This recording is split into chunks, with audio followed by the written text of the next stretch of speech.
Hello everyone, welcome back to my channel. This is the part 2 of Lights Out by Navessa Allen, which is a dark fantasy novel. So, let's start. The first time Josh makes himself real to her, it's almost gentle. Almost. He shows up at a hospital. Not dramatically, not menacingly, he just appears at the end of her shift and offers to drive her home. And Ailey, who should be frightened, who has every reason to be alarmed that this anonymous online figure has materialized in her physical life, isn't. Not entirely. There's fear there, yes, but underneath the fear is something she recognizes from her dark, quiet evenings watching his videos. Excitement. And that moment right there, the moment she clocks her own excitement alongside her alarm, is the moment the story really begins.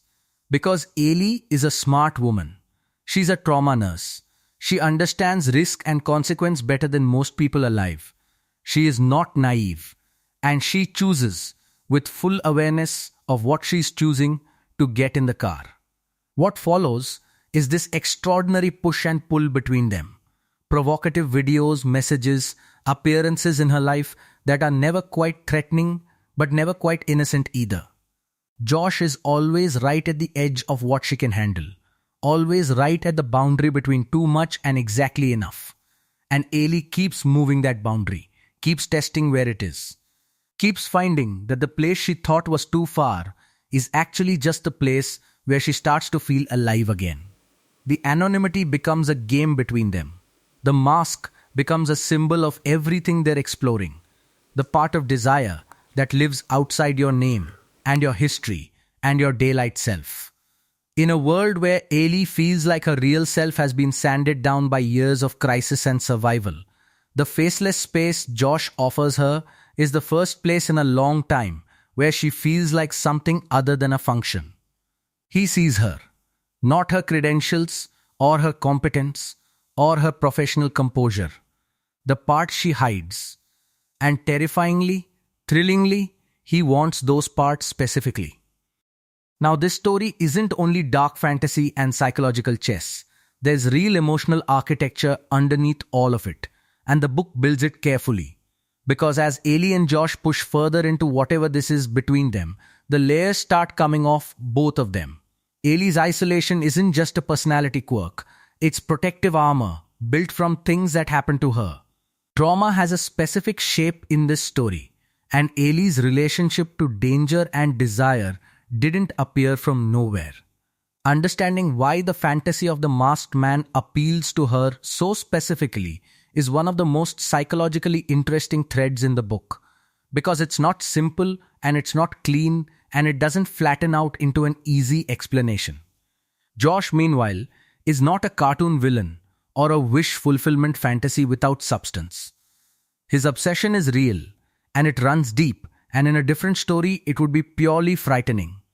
But the book sits inside his perspective long enough that you understand the internal logic of it, the way a person who lives in systems and strategy, and the architecture of how things actually work versus how they're supposed to work would approach something he wants. He is not chaotic. He is precise. And his precision, aimed at Ailey, is somehow both the most unsettling and the most, I don't know how else to say this, attentive thing anyone has ever offered her.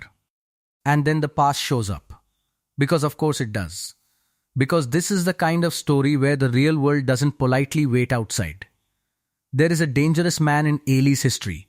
Someone from before the hospital, before the isolation, before the careful armor she built around herself. He becomes a threat. Present tense, physical, real danger. Not the thrilling kind, not the kind Ailey chooses, but the kind that makes your hands shake and your stomach hollow out. And Josh finds out. What he does about it tells you everything about him. Not because it's righteous or clean or legal, it isn't any of those things, but because it is total. Josh does not do half measures. When he decides Ailey is his to protect, the threat to her doesn't get a warning or a negotiation. It gets handled. With the same precision and completeness he applies to everything else in his life. It is the moment where the line between obsession and devotion becomes genuinely impossible to find. where you look at what he did and think, this is too much. This is not okay. This is exactly what I would have wanted if someone had ever looked at me the way he looks at her. That contradiction is the heart of dark romance as a genre, and this book lives in it completely, without flinching. What Ailey and Josh find together by the end is not conventional. It is not the version of love that gets described in greeting cards or plays out cleanly in romantic comedies. It is two people who are both a little broken in specific ways that happen to interlock, finding in each other the first place in a long time where they don't have to perform wholeness. Ailey stops being numb. That's the thing that gets me about her arc. The whole story is essentially about a woman whose life had turned the volume all the way down, finding, in the most unexpected and uncomfortable and morally complicated way, that she can still feel things. That the part of her that wants and desires and comes alive in the dark didn't disappear. It was just waiting for the right kind of strange.